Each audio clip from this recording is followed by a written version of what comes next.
오늘 우리가 함께 살펴볼 출애굽기 19장 말씀은 하나님께서 이스라엘 백성들을 출애굽시키신 이후 시내산에서 하나님의 위대한 법, 율법을 주시는 장면을 기록하고 있습니다.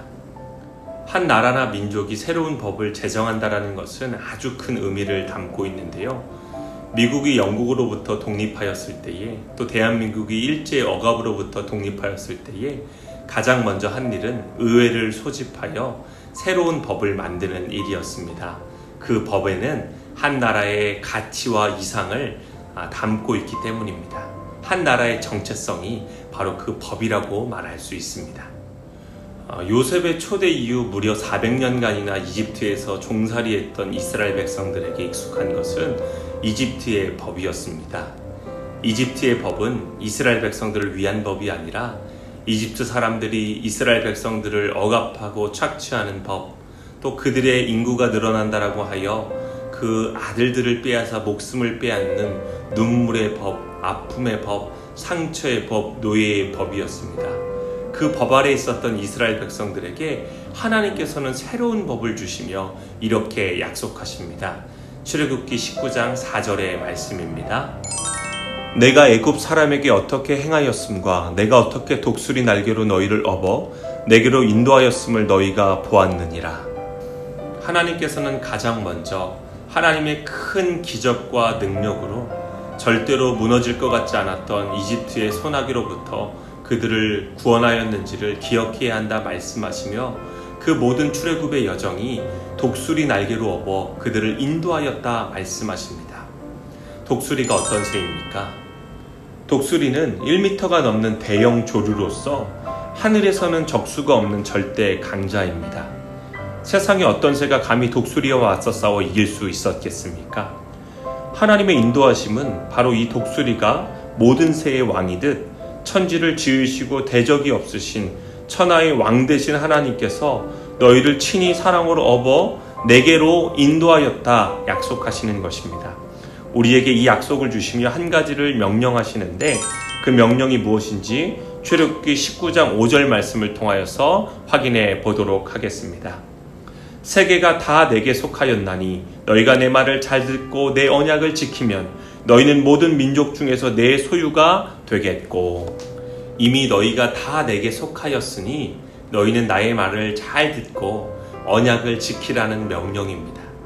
우리가 하나님과 맺은 언약을 잘 지킬 때에 우리는 영원히 하나님의 소유로 그분 안에 거할 뿐만 아니라 하나님께서는 우리를 하나님을 예배하는 제사장 나라요, 또 세상과는 구별된 거룩한 백성으로 지키시고 보호하시겠다 약속하셨습니다.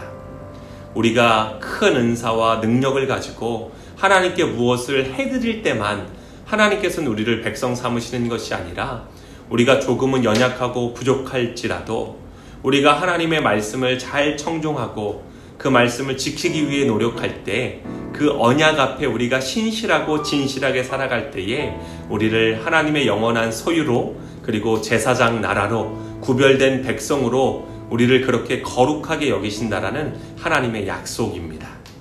하나님의 말씀을 듣고 언약을 지킨다라는 것은 어려운 일로 생각될 수 있습니다. 때로는 우리들의 본성과 또 충돌하는 경우도 있고요. 세상의 흐름과는 반대로 가야 하는 용기들도 필요합니다. 정말 내가 소중하게 여기는 것을 내려놓아야 할 때도 있고, 정말 내려놓지 못하는 것을 포기해야 할 때도 있습니다.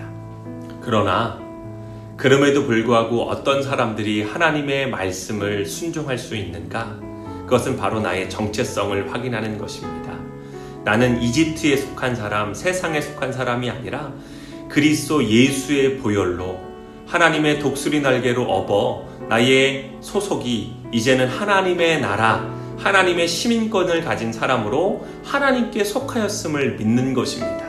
그런 나는 이제 하나님을 예배함으로 하나님을 만나고 그분이 주시는 지혜와 능력으로 이 세상 가운데 형통의 길을 걸어갈 수 있는 특권을 가진 사람입니다.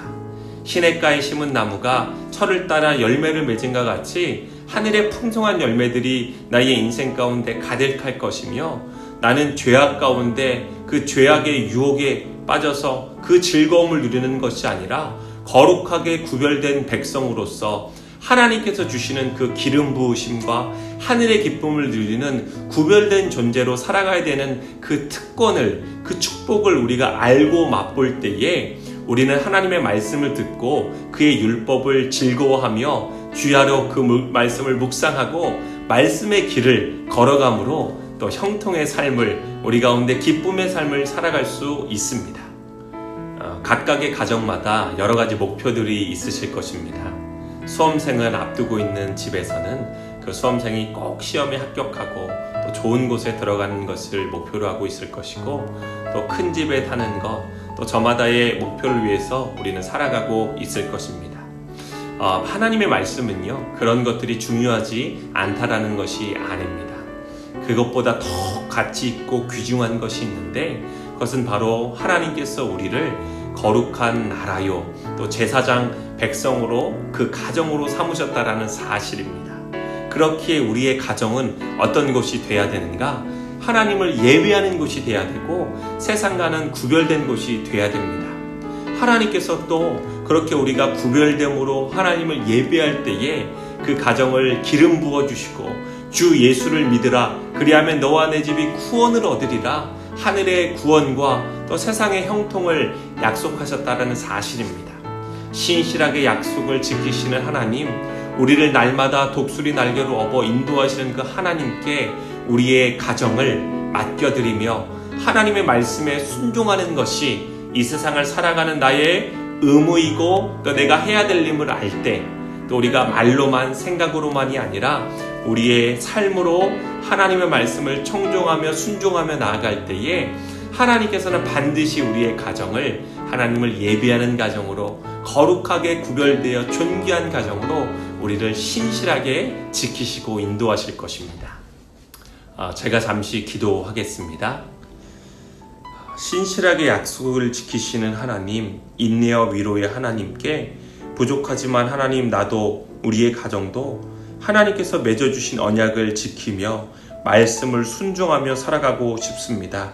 부족한 내 영혼을, 우리의 가정을 온전한 주님의 성령으로 품으시고 기도할 때에 하나님께서 반드시 우리의 간구를 들으시고 온전한 길로 하나님의 백성으로 거룩한 예배자로 우리의 영혼을, 우리의 가정을 새롭게 하시며 그 곳 가운데 하나님을 만나는 축복을, 하늘의 형통함과 지혜를 충만케 하여 주시옵소서. 예수 그리스도의 이름으로 기도하였습니다. 아멘.